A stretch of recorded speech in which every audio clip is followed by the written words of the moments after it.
দেখি এবার এইসব কাগজপত্র ঘেঁটে কিছু পাওয়া যায় কিনা। না না না, এখানে তো খুঁজে পাচ্ছি না। এমন করছো যেন মোহরের থলি হারিয়ে ফেলেছো। যা খুঁজছি সেটা মোহরের থেকে কম দামি নয় গিন্নি। আবার আবার তুমি হেয়ালি করে কথা বলছো। হেয়ালি বলো আর মহারাজের খেয়ালি বলো, খুঁজে তো আমায় পেতেই হবে। আবার সেই এক কথা বলি, খুঁজটা কি? নাম। নাম? হ্যাঁ নাম, বাপ ঠাকুরদা, তার ঠাকুরদা মানে পিতামহ, প্রপিতামহ, তস্য পিতা। এই তোমার মাথা খারাপ হয়ে গেছে। ঠিক ধরেছো, মাথাটাই খারাপ হয়েছে, না হলে ভুলে যাই কি করে? কি ভুলে গেলে? ওই যে রামপাল, তস্য পিতা ধর্মপাল, তস্য পিতা ন্যায়পাল, তারপর আর তারপর নেই? নেই কি বলছো গিন্নি? সবে তো 7 পুরুষ হলো, এখনো আরো 7। দেখি পুরনো কাগজপত্র ঘেঁটে কিছু উদ্ধার করতে পারি কিনা। কিন্তু এদিকে যে সামনে পুজো, সে খেয়াল আছে? সব ছেড়ে দিয়ে তুমি কিনা বসলে 14 পুরুষের নাম উদ্ধারে। হ্যাঁ হ্যাঁ, এই অকালী পুজোর জন্যই তো যত গন্ডগোল। কিসের গন্ডগোল? কেন জানো না? শাস্ত্রের নিয়মানুসারে অকালে কোনো পুজো করলে ইষ্ট দেবতা ও প্রয়াত পিতা মাতার প্রতি শ্রদ্ধা জানিয়ে তর্পণ করতে হয়। আহা, তাতে কি হয়েছে? এবারে যে স্বয়ং মহারাজ নড়ে চড়ে বসেছেন, মানে রাজসভার সবাইকে নিয়ে মহারাজ যাবেন তর্পণে? শুধু যাবেনই না, সেখানে একটু এদিক থেকে ওদিক হলেই সব বেটাকে ছেড়ে টানাটানি পড়বে এই গোপালকে নিয়ে। টানবেনই তো, আগ বাড়িয়ে দায়িত্ব নেওয়া তো তোমার স্বভাব। তা বাড়িয়েই বলো আর কমিয়েই বলো, দায়িত্ব যখন আমার ওপর, তখন পিতৃপুরুষের নাম বলতে গিয়ে হেঁচে কেসে একসা হলে আমার কপালে যে দুঃখ আছে গিন্নি।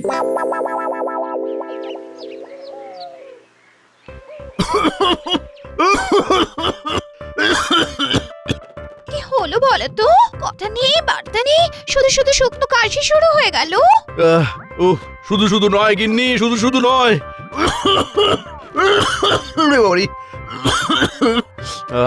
আহা, গলা যখন শুকিয়ে যাচ্ছে তখন জলটা খাবে তো নাকি? কি মুশকিল, জলও খাবে না বলছে।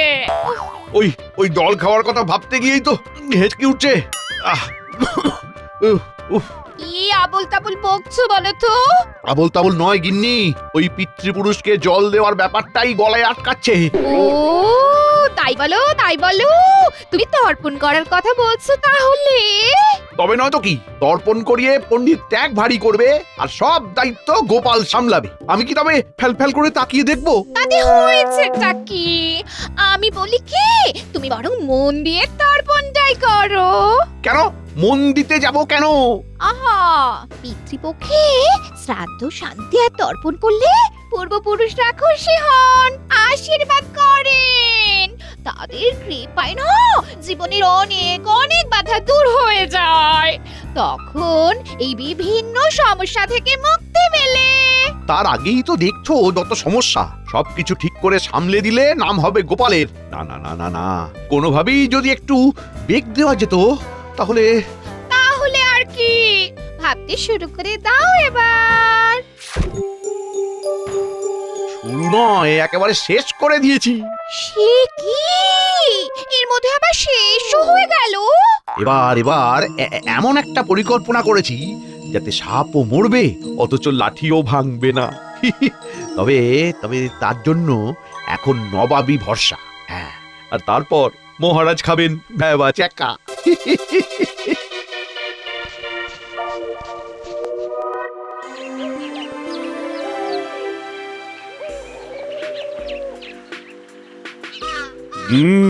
এদিকে তো প্রস্তুতি বেশ ভালোই চলছে দেখছি।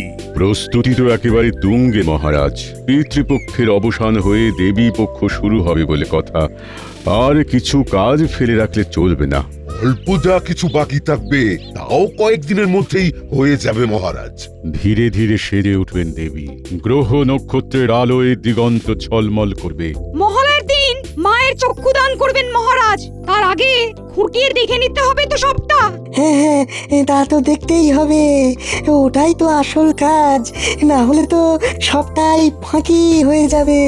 হ্যাঁ, সেটা দেখতেই তো আশা, কিন্তু গোপাল আর মন্ত্রীর পাত্তা নেই কেন? তাদের তো টিকিটাও দেখতে পাচ্ছি না। গোপালের নাকি আবার টিকি? গোপালেরটা থাকে আর চুল গজাবে না, মাথার পিছনে যেটুকু আছে সেটাও ঝরে যাবে কদিন পরে, তার আবার টিকি।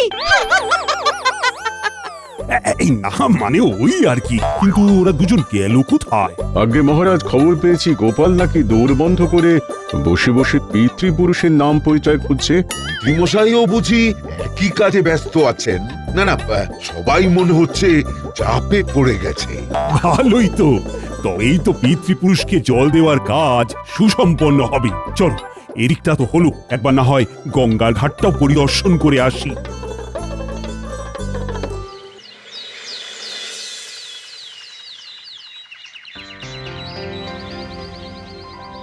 ব্যাপার কি মহারাজ, আজ যেন আপনাকে কেমন থমথমে দেখাচ্ছে? এদিকে যা খবর, তাতে তো মুখে আর হাসি আসছে না। কিন্তু হাসি উড়ে যাওয়ার মতো এমন কি হলো মহারাজ? মনে হচ্ছে কোনো পত্রবান আপনাকে কাবু করেছে। তোমাকে কি এখানেও ভাড়ামি করতে হবে গোপাল? দেখছো তো মহারাজ কোনো কারণে বিচলিত। না না, গোপাল ঠিকই বলেছে, ফরমান এসেছে। তাহলেই সর্বনাশ করেছে। মনে হচ্ছে কৃষ্ণনগরে গঙ্গার তীরে তর্পণ করাটা আর তেমন সহজ হবে না, কারণ নবাবের এই ফরমান। কিন্তু ওতে কি লেখা আছে মহারাজ? কাজের কাজ নাকি শুধুই অকাজ? শুনে আর কাজ কি? মনে হচ্ছে আমাদের মাথায় এবার বাজ পড়বে। নবাব বাহাদুর লিখে পাঠিয়েছেন যে তিনি পুরনো নথি ঘেঁটে দেখেছেন আমার পিতৃপুরুষদের গঙ্গার ঘাটের ইজারা দেওয়া ছিল নবাবের ঠাকুরদা তার ঠাকুরদার আমলে, আর সেই ইজারার মেয়াদ শেষ হয়েছে। তাই তাই তাই তাই ঘাটে গিয়ে আর কাজ নাই। কতকটা তাই নবাব এবার ঘাটে দখল নেবেন। নিতে চাইলেই হলো, জোর করে দখল করতে এলে আমরা সবাই মিলে ওনার চোখের জল নাকের জল বার করে দেব। আমরা না করলে গ্রহ নক্ষত্র করবে। ফাঁকা কলসির আওয়াজ বেশি, জানি তো। কিন্তু নবাব বাহাদুর কি এইরকম আদৌ করতে পারেন মহারাজ? আমি বলছি মহারাজ, নবাব এমন কিছুই করতে পারবেন না। এই ব্যাপারে কোনো নথিও নিশ্চয়ই নেই নবাবের কাছে। তবে কি নবাব বাহাদুর মিথ্যে ভয় দেখাচ্ছেন? না না, আমার তো তেমন মনে হচ্ছে না। ঠিকই বলেছেন মহারাজ, নবাব তো আর ফাঁকা আওয়াজ দেওয়ার লোক নন। তাই ব্যাপারটা আমাকেই দেখতে হবে, দরকার হলে আবার করে ইজারা নেওয়ার আবেদন করতে হবে। আর এই ফাঁকে ট্যাঁকে কিছু গুছতে হবে। আমাকে কি কিছু বললে গোপাল? আমি কি পাগল না পাজামা? না, খারাপ ভালো বুঝি না মন্ত্রী, তোমাকেই দায়িত্ব নিয়ে ব্যাপারটা মিটিয়ে ফেলতে হবে। তাই হবে মহারাজ।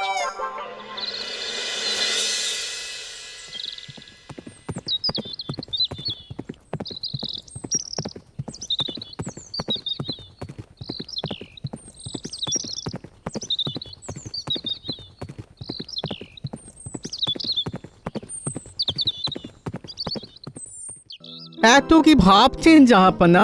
ভাবছি এর পরের চালটা কি হবে।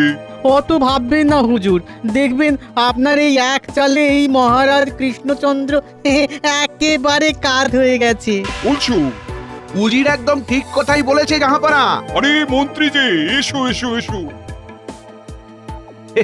এসে তো গেছি, আর সেই সঙ্গে এটাও বলতে এসেছি যে এতদিনে আপনি একটা মোক্ষম কাজ করেছেন জাহাপানা। কেন কেন, কি হয়েছে? কি আবার হবে, আপনার ওই এক ফাঁকা আওয়াজে মহারাজ কৃষ্ণচন্দ্র একেবারে পেঁচে পড়ে গেছে। কি বলেছিলাম হুজুর? মন্ত্রী চিঠি লিখে জানাতেই সব দিক ভেবে চিন্তা করে চালটা দিয়েছিলাম বটে, তবে ওটা যে ফাঁকা আওয়াজ সেটা আর কজন জানে বলো? হ্যাঁ? তবে বলছিলাম কি জাহাপানা, এবার ওই ইজারা বাড়ানোর টোপ দিয়ে এই ফাঁকে বেশ কয়েক বস্তা মোহর আদায় করে নেওয়া যেতে পারে। হ্যাঁ, তা পারা যায় বই কি, তা পারা যায় বই কি। আর তার থেকে যদি কিছুটা আমাকে দেন, তাহলে না হয় কদিন একটু রসে বসে খেতে পারি। দেব না কেন, আলবাত দেবো। তুমি তো আমার মাথায় ব্যাপারটা ঢুকিয়েছো, তা তুমি যখন এতটা করেছো তখন কিছুটা না হয় তোমার কথাও ভাববো আমি। ভাবতে ভাবতে রাত পেরিয়ে সকাল না হয়ে যায়। সকাল তো হবেই, আর সেই সকালে গঙ্গার ঘাটের দখল নিতে আমি সশরীরে যাব কৃষ্ণনগরে। কেন জাহাপানা? হয় ইজারা বাড়ানোর আছিলায় মোহরের থলি নিতে, না হয় গঙ্গা ঘাটের দখল নিতে। তবে আমি এখন আসি জাহাপানা, ফিরে গিয়েই এই খবরটা মহারাজকে দিতে হবে। যাও, আর দেরি করো না।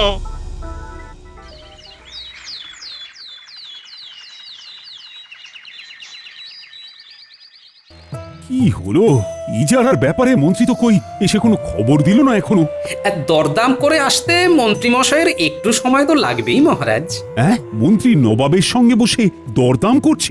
সে তো করতেই হবে মহারাজ, না হলে লাভের গুড় মন্ত্রী থুড়ি পিঁপড়ে খাবে কি করে? কথা হচ্ছিল গঙ্গার ঘাটের ইজারা নিয়ে, এর মধ্যে গুড় আর পিঁপড়ে এলো কোথা থেকে আমি তো কিছুই বুঝতে পারছি না। আর সব শেষে সেই হিসাব ঠিক মিলেও তো যায় পণ্ডিত মশাই। আচ্ছা বেশ বেশ, হিসেব নিকেশ পরে হবে, এখন মন্ত্রীকে আসতে দাও আগে। এই তো এসে গেছি মহারাজ। এসে তো গেছো, কিন্তু ওদিকের খবর কি? খবর একেবারে মোক্ষম মহারাজ। নবাব গঙ্গার ঘাটের ইজারা পুনর্বহাল করতে রাজি হয়েছেন, তবে তার জন্য তাকে 10 সহস্র সোনার মোহর দিতে হবে। হ্যাঁ? বলো কি, 10 সহস্র? দরাদরি করে এর থেকে কম করা গেল না মহারাজ। আর এবার নবাব নিজে আসছেন চুক্তিপত্রের দস্তখত করতে। দস্তখত করতে নাকি আমার টুঁটি চিপে ধরতে? এমন অশুভ কথা মুখেও আনবে না মহারাজ। আমার মনে হচ্ছে মন্ত্রী মশাই বলি মাত্র 10 সহস্র স্বর্ণ মুদ্রায় নবাবকে রাজি করাতে পেরেছেন। হ্যাঁ হ্যাঁ, বেশ সস্তায় বাজি মেরে দিয়েছেন। শেয়ার বলতে এমন সস্তা যে মহারাজের অবস্থা একেবারে খাস্তা করে দিয়েছেন। আমার তো মনে হয় গোপাল নবাবের কাছে গেলে একটা কানাকড়িও লাগতো না।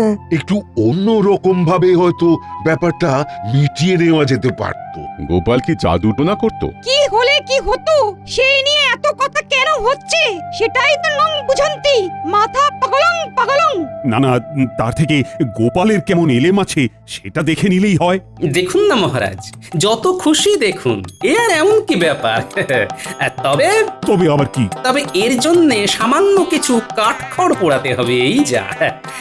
সেটা না হয় আমি বিজ্ঞানীর সঙ্গে বসে ঠিক করে নেব। আমি আমি আবার তোমার কোন কাজে লাগবো গোপাল? ও গোপাল যে কখন কি ভাবে কে জানে।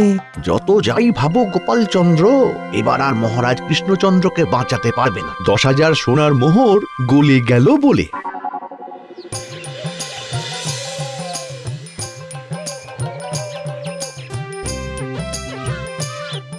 এই তো বিজ্ঞানী যন্ত্রপাতি নিয়ে ঘাটাঘাটি করছে দেখছি। বলো গোপাল, আমি কোন কাজে লাগতে পারি? তেমন কিছু নয়, তবে এমন একটা কাজ করতে হবে যাতে আমার এই কাগজখানা কাজে লাগতে পারে। কাগজ? কি কাগজ? সাদা কাগজ। আর এই কাগজকেই হলুদ করে দিতে হবে, মানে যাতে দেখে মনে হয় এটা অতি প্রাচীন কোনো কাগজ। রোদে পুড়ে কাগজ হলুদ হয় এমনই একটা যন্ত্র আমার কাছে আছে বটে। তবে তাপ আর চাপ দিলে টাটকা কাগজকেও পুরনো করা যায়। ব্যাস ব্যাস, আর কি চাই? বাকিটা আমি ঠিক সামলে নেব।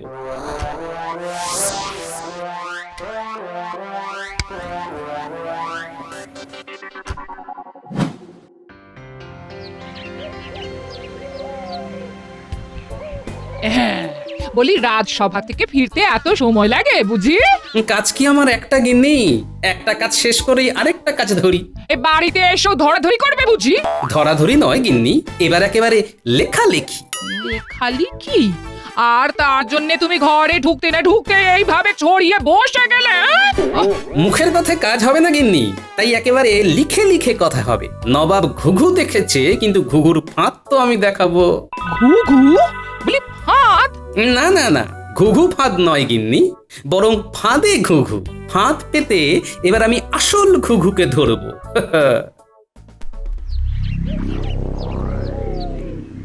ঘিরে ফেলো, ঘিরে ফেলো, বাঁশ দড়ি যা আছে সব দিয়ে ঘিরে ফেলো। যেমন ইজারা বাড়ায়নি তেমন কৃষ্ণচন্দ্র বুঝুক মজা। না না না না, আমি ছেড়ে কথা বলবো না, একদম না। আহা, কি হয়েছে কি হয়েছে মহারাজ? শান্ত হন, শান্ত। আহা, শান্ত হব? আমি কোথায়? আমি গঙ্গার ঘাটে যাব।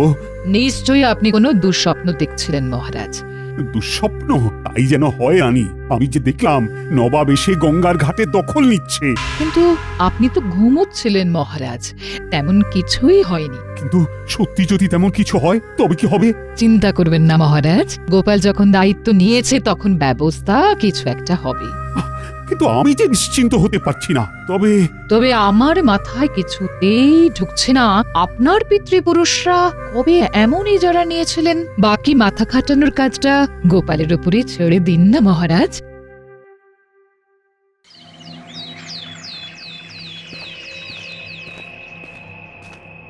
আসুন আসুন নবাব বাহাদুর, আসুন এসে তো গেছি, এখন আর অত ডাকাডাকি করে কি হবে কৃষ্ণচন্দ্র? আর নবাব যখন এসে গেছেন তখন সহজে ছেড়ে যাবেন না, এটাও জেনে রাখুন। এখন কাজের কথাটা চটপট বলে ফেলো উজির। এই তো ইজারা বাড়ানোর কাগজপত্র একেবারে তৈরি। হাতে হাতেই কাজ হবে। কাগজ মানে চুক্তি? আগেই বলেছিলাম না মহারাজ, নবাব কোনো কাঁচা কাজ করেন না। কৃষ্ণচন্দ্র এতে দস্তখত করে প্রয়োজনীয় অর্থ দিয়ে দিলেই শান্তি। না হলে আমাদের অশান্তি করার জন্য বাধ্য করবেন। আমার লোক লস্কর কিন্তু তৈরি। নবাব বাহাদুর বললেই তার ঘাটগুলোর দখল নেবে। জানি না, কিন্তু কই এখনো তো। আপনি কি কারোর অপেক্ষা করছেন মহারাজ? হ্যাঁ মানে না মানে গোপাল তো কই রাজসভায় এসে পৌঁছলো না এখনো। এই শুভ কাজে গোপালকে আবার কি দরকার মহারাজ? হ্যাঁ, মন্ত্রী মশাই যখন আছেন তখন আর চিন্তা কিসের, উনি একাই তো সব সামলে দেবেন। তবু গোপালের তো এই সময়ে এখানে উপস্থিত থাকার দরকার ছিল।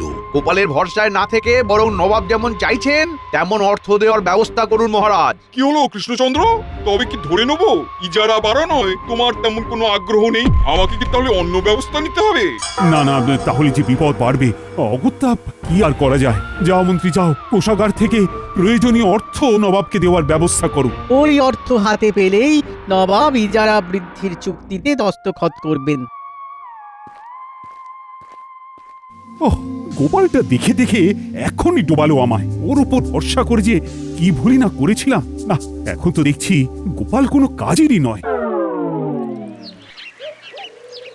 তাহলে মহারাজ কৃষ্ণচন্দ্রকে প্যাঁচে ফেলে ভালো মতোই আদায় করা গেল জাহাপানা। তাই তো দেখছি, শুধু কৃষ্ণচন্দ্র নয়, সঙ্গে গোপালকেও কুণ্ঠাসা করা গেছে মনে হচ্ছে। হ্যাঁ, তারও তো কই পাত্তা নেই, ল্যাজ গুটিয়ে পালিয়েছে বোধহয়।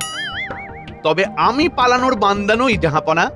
কই দিন দেখি, এবার আমার ভাগ বুঝিয়ে দিন। ও মন্ত্রী যেন আর তর সয় না। না, এইসব কাজ নগদে নগদে হয়ে যাওয়াই ভালো, কি বলো মন্ত্রী? বিলক্ষণ জাহাপনা, বিলক্ষণ। তাহলে মহারাজ, ভালো সময় এসেছি আমরা। এই যে এদিকে কেমন দেওয়া নেওয়া চলছে দেখুন। তাই তো দেখছি মন্ত্রী নবাবের সঙ্গে হাত মিলিয়েছে। মহারাজ আপনি? গোপাল তুমি? না, আমরা ভূত নয়, একেবারে জ্যান্ত। আসলে কি হলে কি হতে পারে সেটা তো আগে থেকে জানা ছিল, তাই যথাসময় আসতে কোনো অসুবিধে হয়নি।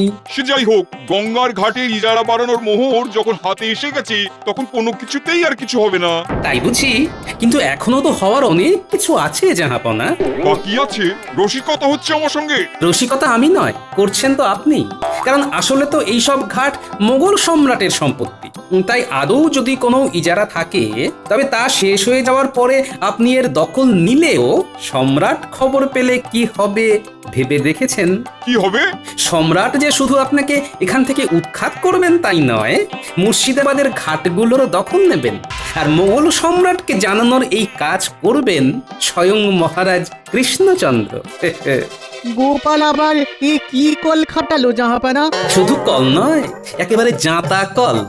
এই যে এখানে লেখা আছে। ওটা কি? বলছি জাহাপনা, আপনি ইজারা শেষ হওয়ার কথা বলাতে আমিও পুরনো নথি ঘেঁটে ঘুটে এসব বের করেছি। পুরনো নথি? কই আগে দেখিনি তো। অনেক পুরনো নথি। কিন্তু ওতে আছেটা কি? ওই যে মোগল সম্রাটের বয়ান, কৃষ্ণনগর স্থিত গঙ্গার ঘাট মোগল সম্পত্তি। কৃষ্ণনগরের মহারাজ রাজা কৃষ্ণচন্দ্রকে তার এবং তার প্রজাদের কল্যাণার্থে ব্যবহার করতে দেওয়া হলো। যদি কেউ এই গঙ্গার ঘাট আমার অনুমতি ছাড়া দখল করতে আসে তাহলে তার স্থাবর অস্থাবর সমস্ত সম্পত্তি দখল করা হবে। তাই কেউ যদি এই ঘাট দখল করার চেষ্টা করেন তাহলে যত নষ্টের গোড়া তাহলে এই মন্ত্রী। আমি আবার কি করলাম? তুমি তো গন্ডগোলটা পাকিয়েছো, আগ বাড়িয়ে খবর পাঠিয়েছো ঘাটের দখল নিয়ে মোহর হাতাবার। একটু হলেই আমার স্থাবর অস্থাবর সকল সম্পত্তি হাওয়া হয়ে যাচ্ছিল। কি তলায় তলায় তুমি এতটা ঘোট পাকিয়েছো মন্ত্রী? দাঁড়াও, তোমার ব্যবস্থা হচ্ছে। ক্ষমা করে দিন মহারাজ, ক্ষমা করে দিন। না, এই মোহর টোহর আমার কিছুই লাগবে না। যেমন চলছে তেমন চলুক, শুধু খবরটা যেন মোগল সম্রাটদের কানে না যায়। চলো উজির, চলো। এখনই যাবেন কোথায়? যখন এসেই পড়েছেন তখন আগামীকাল তো মহালয়া, ততক্ষণ না হয় থেকে যান। তারপর এক অন্যরকম দান দেখবেন। আবার কি দান? মহারাজ দেবী দুর্গার চক্ষু দান করবেন। সেটা নিজের চোখে দেখবেন না? না না না না, সেসব পরে হবে, সেসব পরে হবে। এখন এখন এখান থেকে যেতে পারলে বাঁচি। নবাব তো একেবারে লেজ তুলে পালালেন গোপাল, কিন্তু তুমি এসব করলে কি করে? আমি তো নবাবের দেখানো পথেই হেঁটেছি। তবে ওই যে কথায় বলে না, বাবারও বাবা থাকে। তাই মোগল সম্রাটের বানানো থুরি ওই বিজ্ঞানীর সহযোগিতায় আমার হাতে বানানো চুক্তিপত্র দেখিয়ে নবাবকে ঘায়েল করেছি মহারাজ। বলিহারি বুদ্ধি বটে তোমার। আমার কি হবে মহারাজ? তোমার এখন হয়েছে কি? মহালয়ার সময়ে মহা বিপর্যয় টেনে আনছিলে তুমি, তাই তোমার নিস্তার নেই। তাহলে আবার কি? সারা রাত জেগে গঙ্গার ঘাট পরিষ্কার করবে তুমি। কত বড় ঘাট আমি একা সাফ করব? মরে যাব মহারাজ, মরে যাব। আমার কথা একটু ভাবুন মহারাজ, আমার কথা একটু ভাবুন।